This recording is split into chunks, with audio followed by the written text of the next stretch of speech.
We got 6 glow plugs that work. That ought to be enough. We'll find out. First time starting her below zero. Oh, she's cranky. Woo. Don't worry, girl. We'll get some glow plugs in you.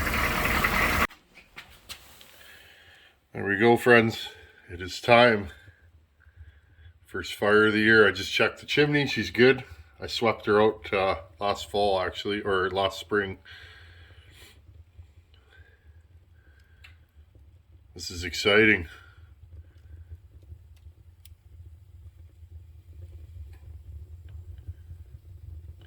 Every time I fire this up, I think of my grandfather. He's been gone a long time. I think he passed in 85. I was just a kid. Well, I was just a baby, just young. But yeah, neat. It's like he's hanging out in the shop with me every time I fire this thing up. There we go. Just figured I'd get the fire going.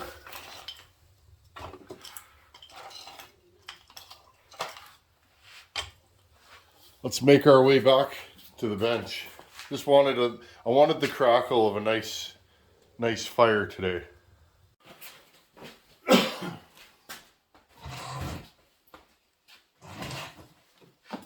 Hey friends, how you guys doing? Back in the power saw shop. So we are changing gears on the 266 giveaway saw. I had a little chippy action in the plating, and so we're not going to use that cylinder. That's fine. I have an idea of how we can use that cylinder in a future project, but in the meantime, let's make this a 272. A sneaky 272, because it'll be under a 268 hood. Okay, just putting the wrist pin in and gasket. Well, first of all, we're going to time this, or we're going to check the squish on this with a base gasket, or with no base gasket rather, and see where that gets us. I'm going to cinch this down and we'll check it together and see where we're at. See if we can run this with a base gasket or no base gasket. Okay, I got my cylinder tightened down. Piece of solder. This solder's really thin, so okay, push it right down till it hits the cylinder wall.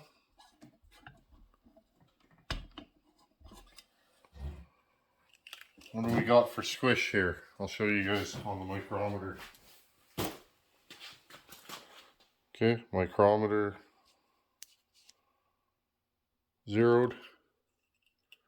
What do we got here? Oh, that's tight.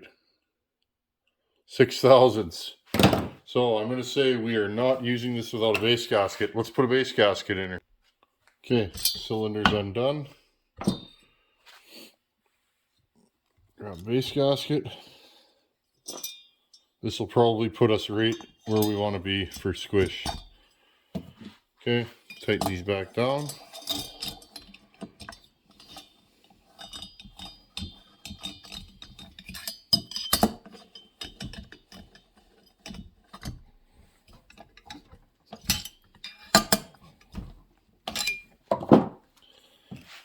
Okay. Okay, same thing. Hit the cylinder wall.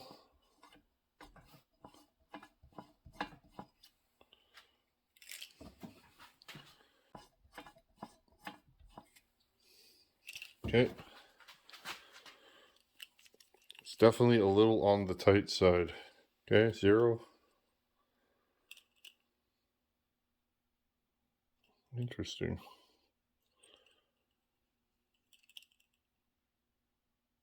Let's try it in another spot and see. And you never know what different components are going to do. That's why it's pretty much impossible to build a really strong saw if you don't have the saw with you. I mean, some of these cases have a variance, right? Depends on your crank center line and your deck height, right? And if your deck height's different, everything else is going to be off.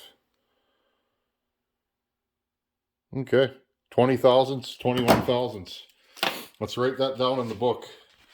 Okay, I wrote down the squish. Again, it's like 20 and a half thousandths.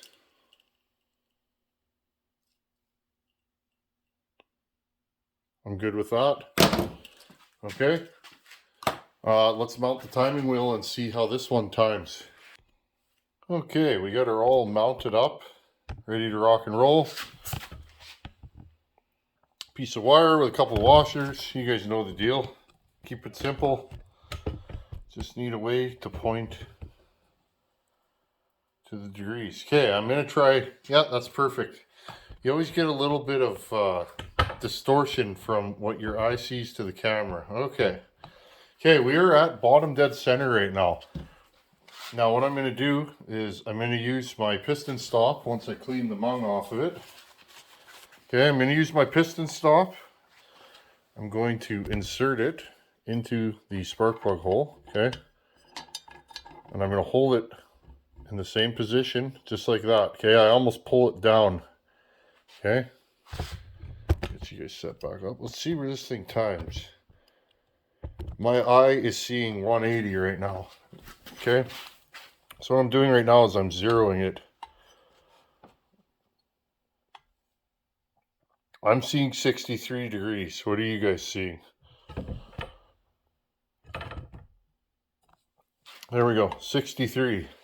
Now go the other way. If they stop in the same spot, you know you're zeroed. Okay, so we're at 66, we're at 63. So we know that we are 3 degrees off. So I need to move it 1.5 degrees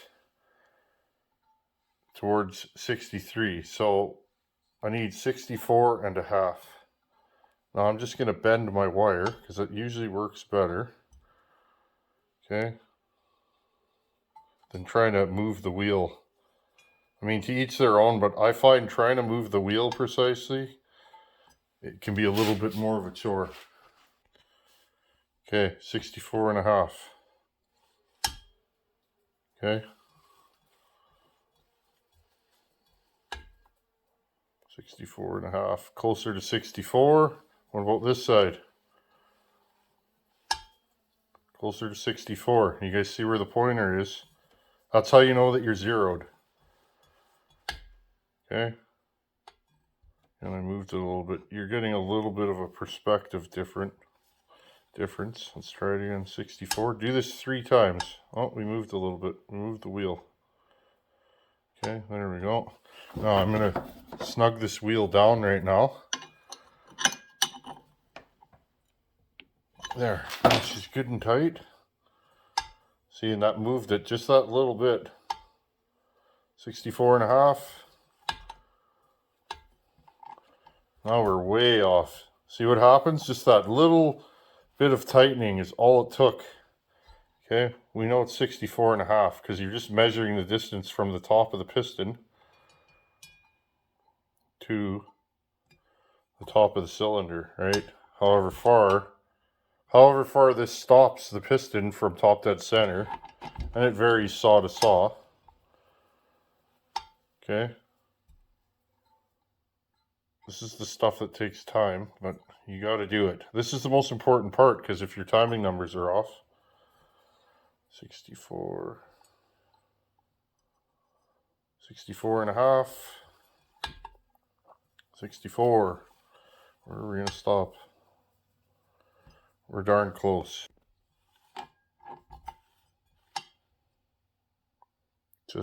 Just past 64.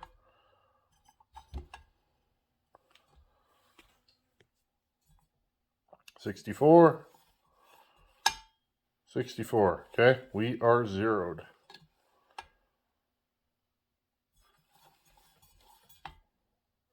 See how it's stopping just past 64 in both directions. So you know you're zeroed. Okay, let's time this thing. Okay, I've been using this scope like constantly. It just shines a nice bright light. So all I've been doing is putting it in the spark plug hole. I turn the light off here. And I've just been putting it in the spark plug hole. like so, and then I can time cylinders this way. It's just like the perfect bright light to do this. Okay, so we know the exhaust always fires after top dead center. Okay, you guys are seeing about what I'm seeing. We know the exhaust always fires past top dead center, or opens past top dead center, and it's usually around 100. Okay, most saws somewhere 105, 104, 110. Okay, so I always just put it to about 100. Now I'm going to look through the exhaust port and see. Look for that first ray of light.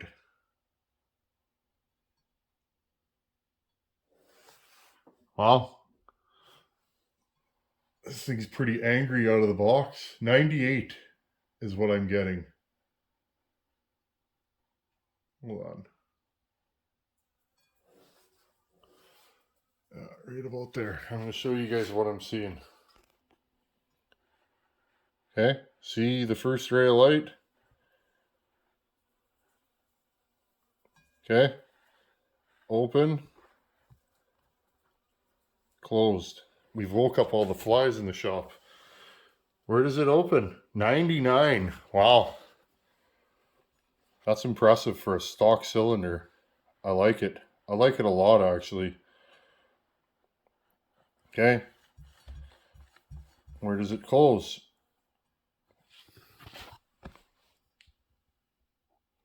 100. Closes right there. Okay. You just get the idea. So the idea is, just gonna clip you guys back in here. You have to be able to recreate that 3 times, okay? So open right there, 99.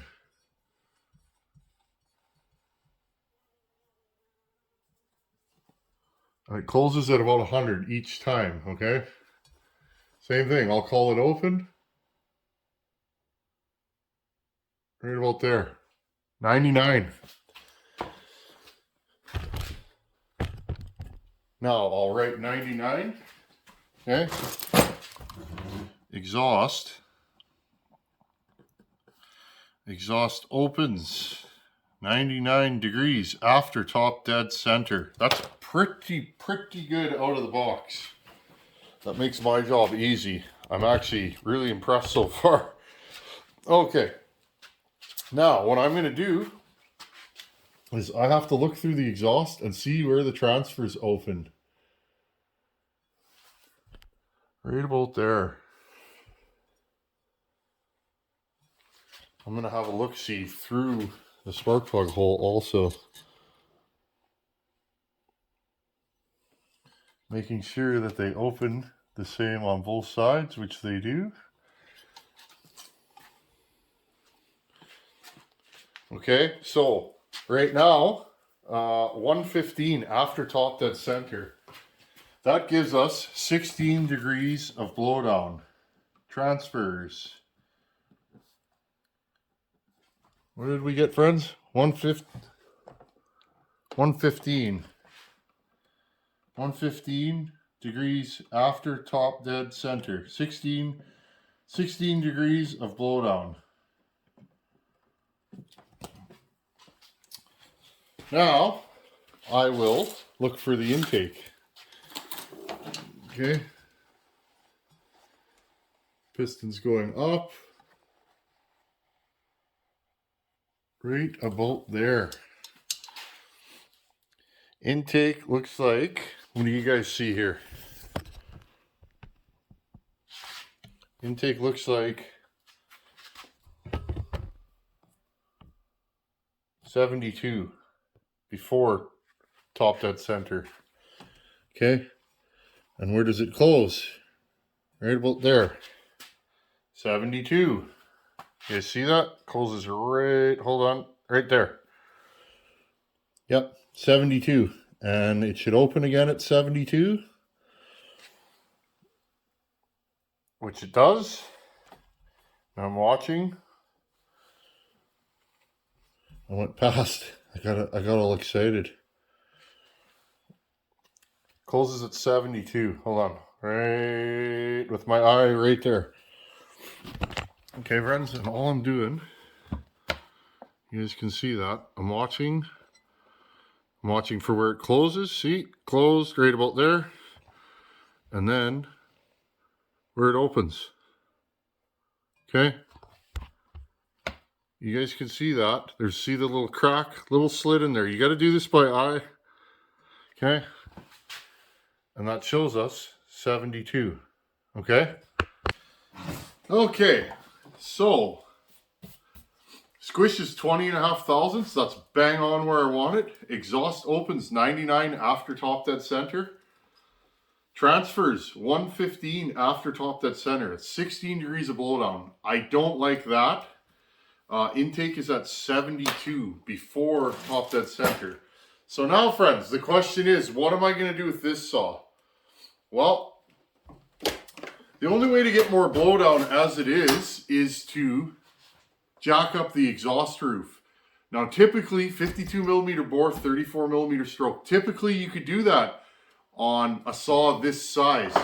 I find when you jack up exhaust roofs on 272s, they can be a little bit peaky, lack some pull, etc., etc. So I don't know if I'm as inclined to do that on this build.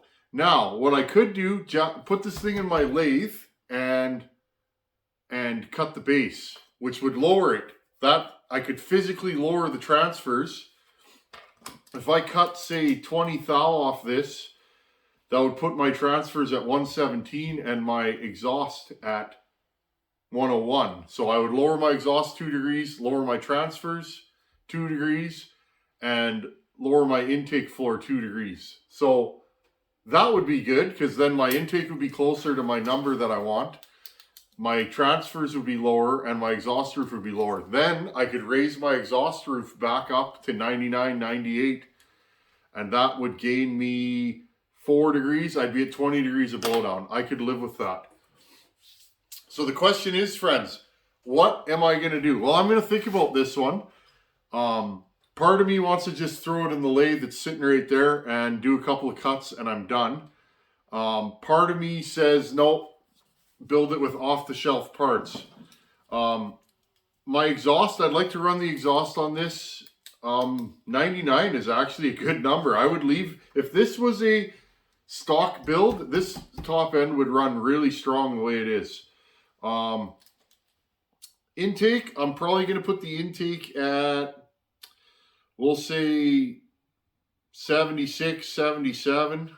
So 5 degrees more intake timing, that's 10 degrees of duration. My intake is at 144 right now, duration. That's a little on the wimpy side to me. If I add 10, it'll be at 154 duration, right? If I open it at 77 degrees. Again, each degree you open it sooner gives you double that in duration, right? Because it opens sooner and it closes later. So one way to make this saw rip would be to open up the lower transfers, leave the transfer timing the same, okay, and give it more intake charge. That'll put more intake charge into the bottom end. It's not squeezing it very long because the transfers are quite high on this cylinder, but that right there would probably be a strong build. I think we might go that route. Or, like I said, I could run this thing with no base gasket, which I might retime it. No base gasket, and I could actually, with no base gasket, I'll probably gain a degree on the transfers and 1 degree on the exhaust roof. So I would have to cut the piston, right? Cut the squish area of the piston. That would give us more of a pop-up. Again, many ways to do a build. I'm going to have to ponder this one, friends. In the next video, we'll start porting this. I'll let you guys know what I decided to do. Until then, I'm just kidding, friends. I was trying to think of a catchy catchphrase, and That Donnie Walker has the coolest catchphrase. Keep your saw in the wood. That's a good one. I like that one. Keep on porting. Anyhow, friends, I'm going to ponder this tonight, and I'll let you guys know what I think in the next video. As always, thanks for watching. Take her easy. Later.